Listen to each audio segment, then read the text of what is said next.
Have you ever been so convinced you were right that you stopped listening to anyone who might prove you wrong? Meet Rachel Mitchell, the 42-year-old CEO who built her tech company from startup to 100 million in revenue through one unshakable principle. Decisive leadership means having all the answers. For 5 years, Rachel's commanding presence and quick decisions drove results. Her board loved her confidence. Her investors praised her vision. But what Rachel didn't realize was that her greatest strength was quietly destroying everything she'd worked to build. This is the story of a leader who discovered that the most powerful phrase in business isn't, "Here's what we're going to do." It's two simple words that changed everything. What if? Because sometimes the people we're trying to control have exactly the answers we need. We just have to stop talking long enough to hear them. Rachel Mitchell ran TechFlow Solutions like a military operation. Every Monday morning, she walked into the boardroom with a complete strategic plan. Every decision had been analyzed, optimized, and finalized before anyone else even saw the agenda. Time is money and discussion is expensive, Rachel would tell new hires. I don't pay you to debate, I pay you to execute. In board meetings, Rachel's presentations were legendary. Investors called her the most decisive CEO we've ever worked with. Her quarterly reports were flawless. Her growth projections always came true. During one particularly successful board meeting, Rachel stood at the head of the table, clicking through slides of record-breaking quarterly results. As you can see, Rachel said, gesturing toward the screen, our revenue is up 47% year over year. Our customer acquisition costs are down 23%. Our employee productivity metrics exceed industry standards by 31%. James Peterson raised his hand. Rachel, these numbers are impressive, but I'm curious about employee satisfaction scores. That's slide 12. I'll address retention metrics when we get there. As I was saying, our market expansion strategy for Q4 involves 3 key initiatives. At home, Rachel approached family decisions with the same systematic efficiency. When her 17-year-old daughter Emma mentioned wanting to study art in college, Rachel immediately pulled up her laptop. Emma, I've researched the ROI on art degrees. The average starting salary is $32,000.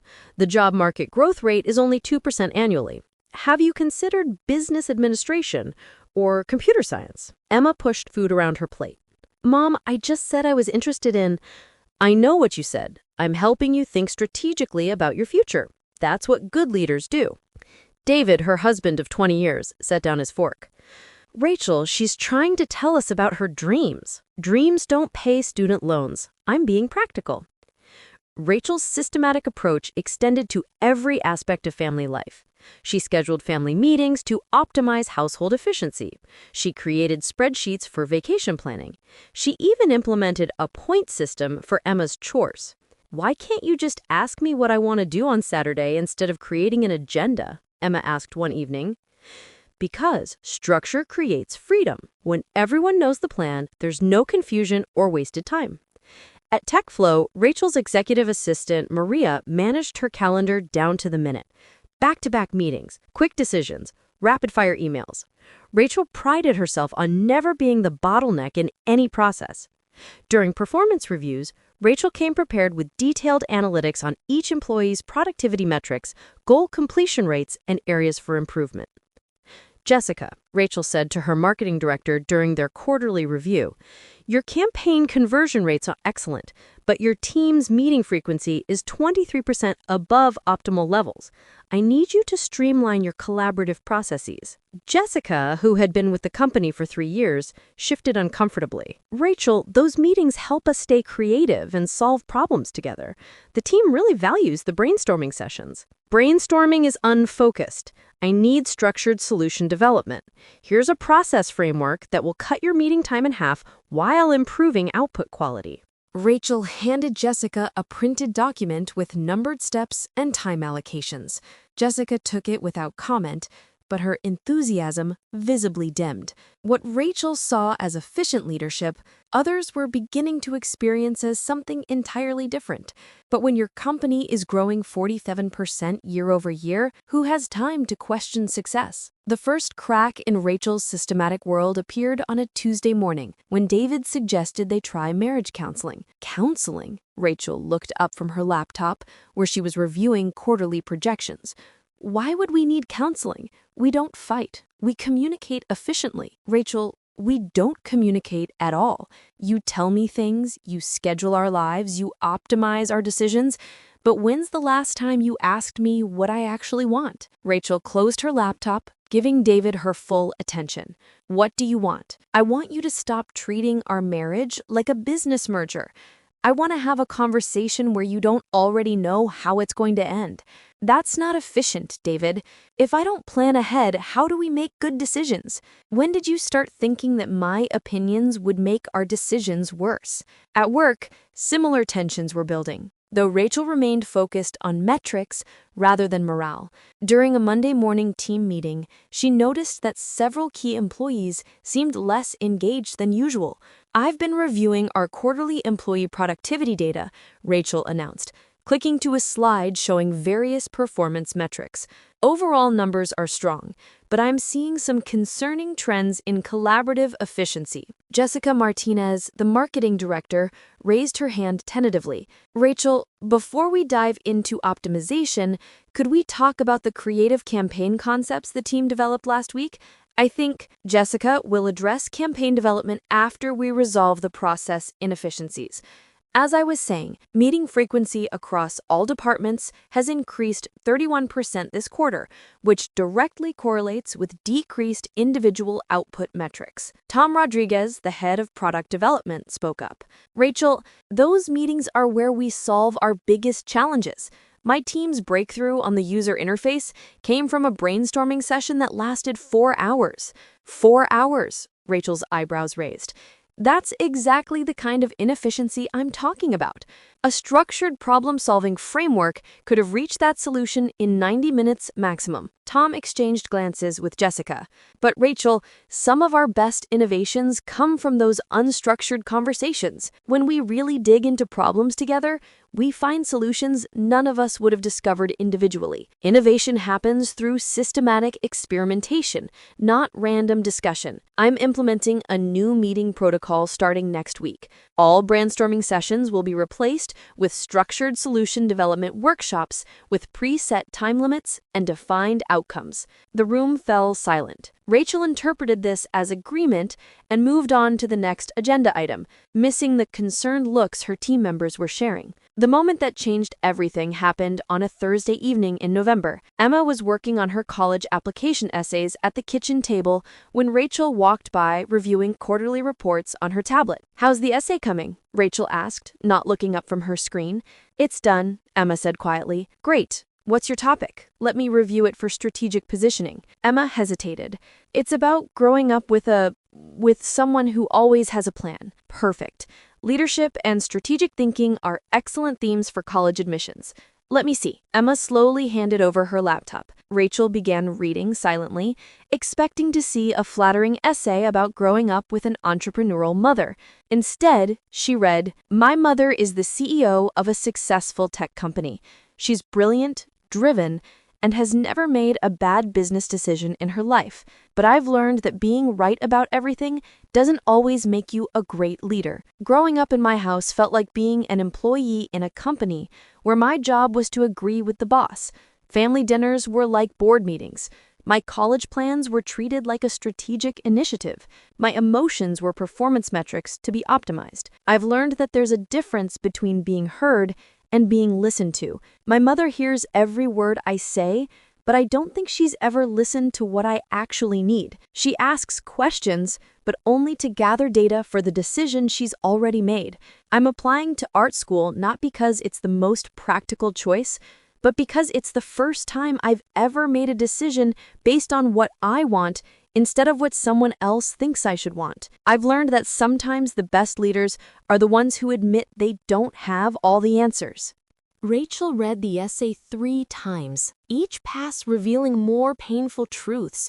Her daughter saw her not as a supportive mother, but as a controlling manager. Every conversation Emma described felt familiar, but from her daughter's perspective, Rachel's guidance felt like manipulation. That night, Rachel lay awake staring at the ceiling while David slept beside her. Had she really turned her own family into a corporate hierarchy? Had her drive for efficiency killed the spontaneity and joy in her home? 2 weeks later, during the quarterly board meeting, the feedback continued. Board member Patricia Williams brought up employee retention concerns. Rachel, your results are consistently strong, but we're hearing some troubling reports about company culture, Patricia said. 3 of your senior developers have left in the past month.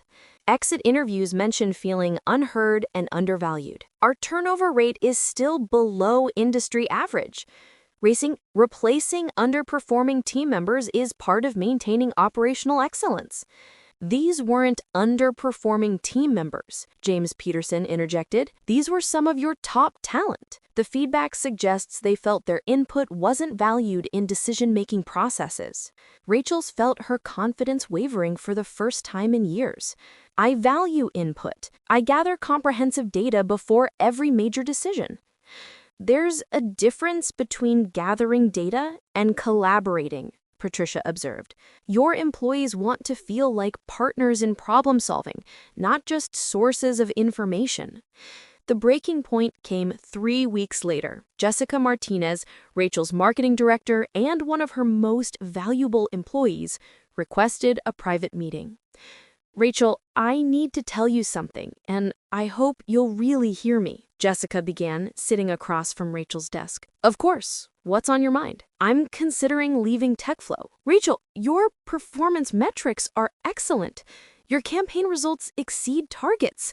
Why would you consider leaving? Jessica took a deep breath. Because I don't feel like my experience and insights matter here anymore. Every suggestion I make gets filtered through your predetermined framework. Every creative solution gets optimized according to your existing strategy. I feel like a highly paid data entry clerk, not a marketing director. That's not... I value your contributions. Your campaigns have been highly successful. My campaigns have been successful when they align with your vision. But what about all the ideas I never got to share? What about the strategies we never explored because they didn't fit your initial analysis? Rachel felt something shift inside her chest. I don't understand. We have excellent communication. We meet regularly. I'm always available for input. Rachel, when's the last time you changed your mind because of something I said? When's the last time you asked me a question because you genuinely didn't know the answer? The question hung in the air. Rachel realized she couldn't remember a single instance in recent years when an employee's input had actually altered her decision. She gathered information to validate her choices, not to discover new possibilities. That evening, Rachel found David in their bedroom, quietly packing a suitcase. Where are you going? To my sister's for a few days. I need some space to think. Think about what? David, we can solve this systematically. What's the specific issue we need to address? David stopped packing and turned to face his wife. Rachel, do you hear yourself? You just asked me to give you a project brief for our marriage problems. I'm trying to understand. No, you're trying to control. Even this conversation, you're trying to manage the outcome instead of just being with me in this moment. David sat on the edge of the bed. Last week, Emma read me her college essay. She wrote about feeling like an employee in her own family. And you know what broke my heart? She was right. I've been a good provider. I've made smart decisions for this family. You've made decisions for this family. But when did you last make a decision with this family? When did you last ask Emma what would make her happy instead of what would optimize her future? When did you last ask me what I need instead of telling me what's most efficient. Rachel felt the world shifting beneath her feet. I don't know how to do this differently. Planning and structure, that's what's made us successful. Success at what cost, Rachel? You've optimized the joy right out of our lives. The next morning, David's empty coffee mug sat on the kitchen counter like an accusation. Emma came downstairs for breakfast, moving quietly around her mother, as if Rachel were a sleeping lion that might wake up and reorganize her entire day. "Emma," said Rachel, her voice smaller than usual,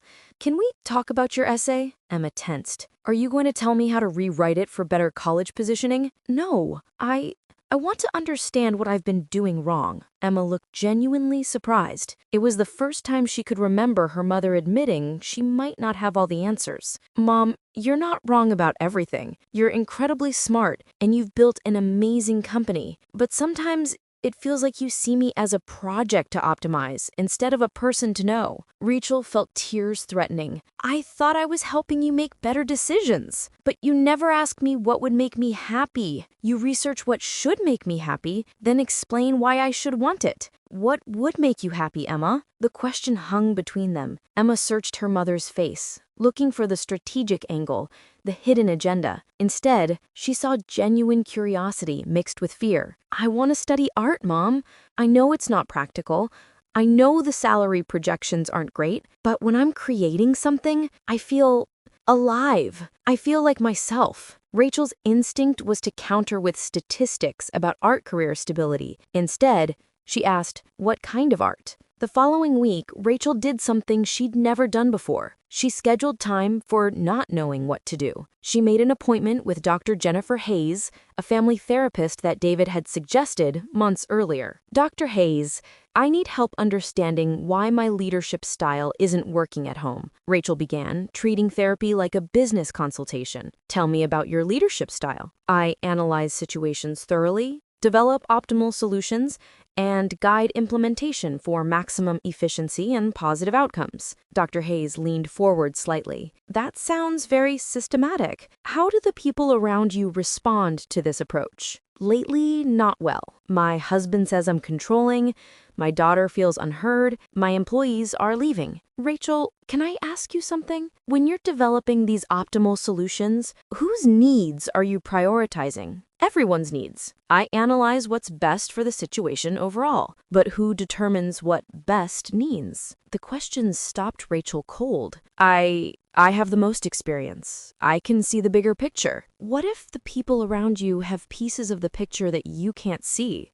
What if their needs are different from what you think they should be?" Rachel felt something shifting in her understanding. "Are you saying I should ask them what they want instead of analyzing what they need?" "I'm suggesting that maybe your analysis is incomplete without their input. What would happen if you approached a problem with curiosity instead of certainty?" That evening, Rachel called David at his sister's house. "David, I've been thinking about what you said, and I want to ask you something, okay? What do you need from me? Not what I think you should need, or what would be most efficient for our marriage, but what do you actually need?" There was silence on the other end of the line. Then David's voice, softer than it had been in months. "I need to feel like my opinion matters to you. I need to know that when you ask me a question, you're genuinely open to my answer changing your mind. I thought I was being a good leader by having clear direction." "Rachel, I don't need you to lead me. I need you to be my partner. I need to feel like we're solving problems together instead of you solving problems for me. I don't know how to do that. What if I ask your opinion and you're wrong?" David actually laughed. "Then we'll figure it out together. That's what partners do." The following Monday, Rachel walked into her weekly team meeting without a prepared agenda for the first time in 5 years. Jessica Martinez, Tom Rodriguez, and the rest of the leadership team took their usual seats around the conference table, notebooks ready for Rachel's strategic directives. "I want to try something different today," Rachel began, feeling genuinely nervous. "Instead of walking you through my analysis of our Q4 priorities, I want to ask you a question. What do you think our biggest opportunity is right now?" The room fell silent.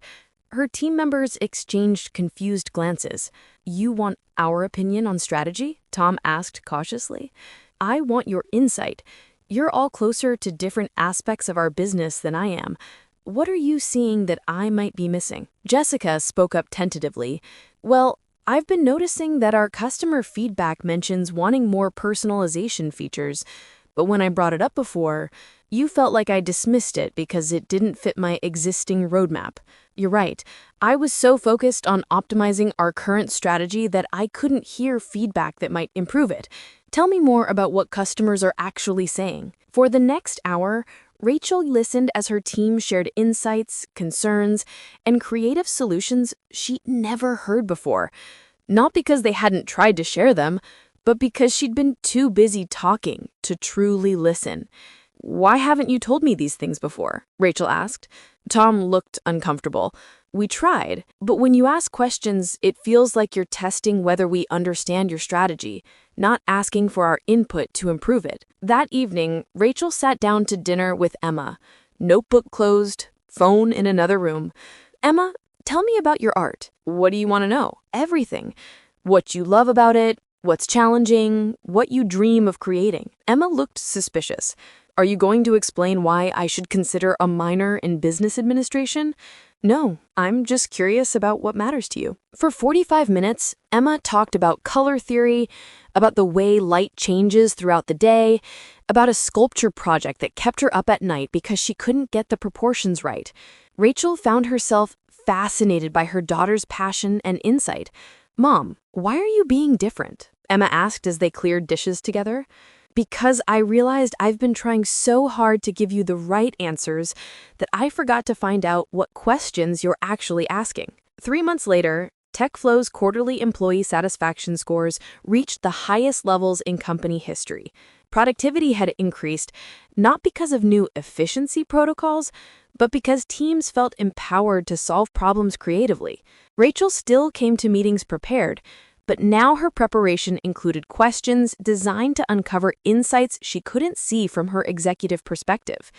During a board meeting, Patricia Williams commented on the cultural transformation. "Rachel, we're seeing remarkable changes in both employee retention and innovation metrics. What's your assessment of the factors driving this improvement? I learned the difference between being decisive and being collaborative. I used to think good leadership meant having all the answers. Now I know it means asking the right questions. Can you give us a specific example?" "Last month, my product development team proposed a feature that contradicted my market analysis. Instead of explaining why they were wrong, I asked them to show me what they were seeing. They were right. That feature is now our most requested customer enhancement." James Peterson leaned forward. "So you're making decisions based on employee input rather than executive analysis?" "I'm making better decisions by combining executive analysis with frontline insight. I realized that my team members aren't just sources of data. They're partners in problem solving." 6 months later, Rachel received an invitation to speak at the Leadership Excellence Conference. Instead of presenting her usual systematic approach to corporate growth, she chose a different topic: the power of strategic listening. Standing before 200 executives, Rachel began with a question. "How many of you consider yourselves decisive leaders?" Nearly every hand in the room went up. "How many of you have changed your mind about something important because of what an employee told you in the past month?" Most hands went down. "I spent 5 years building a successful company by having all the answers, but I nearly lost everything: my marriage, my relationship with my daughter, my best employees, because I forgot that the smartest person in the room isn't the one who talks the most, it's the one who asks the best questions." Rachel clicked to her first slide. The most powerful phrase in leadership isn't, "Here's what we're going to do," it's, "What do you think?" After her presentation, a young marketing executive approached Rachel. "I loved your talk, but I'm confused about something. How do you maintain authority if you're constantly asking for input? Doesn't that make you seem indecisive?" Rachel smiled, remembering when she would have dismissed this question as evidence of inexperience. That's a great question. What's been your experience with leaders who ask for your input versus leaders who just give you directions? Well, I feel more invested when my boss asks what I think, and how does that affect your performance? I work harder when I feel like my ideas matter. So, asking for input actually increased your engagement rather than undermining authority. The young woman's eyes lit up with understanding. You just did it. You asked questions that helped me discover the answer instead of telling me what to think. Exactly. Real authority comes from helping people think better, not from thinking for them. David moved back home 2 weeks after Rachel started asking questions instead of giving answers.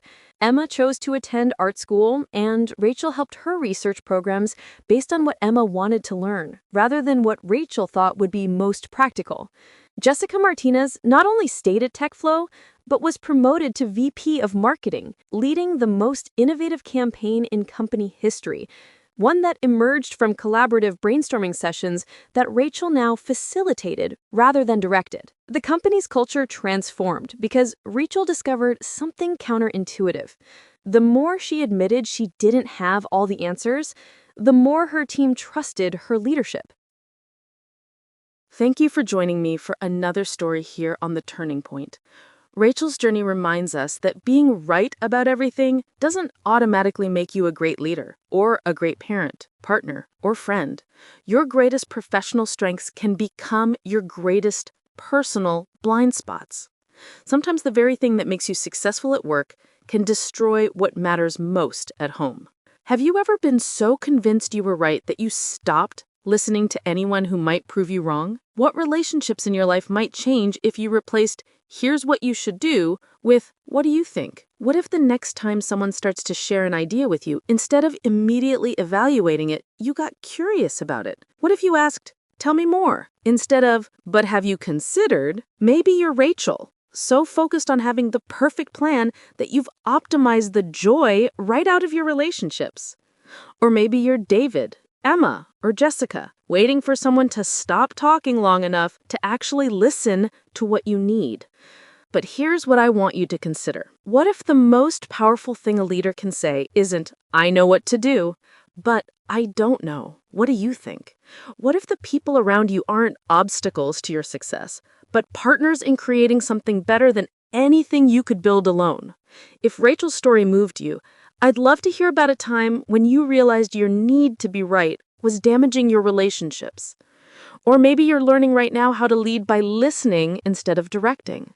Leave a comment below and share your story. Your turning point might be exactly what another exhausted leader needs to hear today. And if you're ready for another powerful transformation story about discovering that your greatest weakness might be your greatest strength turned toxic, check out our next video. We drop a new story every week that proves leadership isn't about having all the answers, it's about asking the right questions. Don't forget to like this video if Rachel's journey made you reconsider how you listen to the people who matter most, and subscribe for more stories where professional success meets personal reckoning. Hit that notification bell so you never miss a turning point that could transform how you lead. Sometimes, the most powerful thing a leader can do is stop talking long enough to listen. I'll see you in the next video.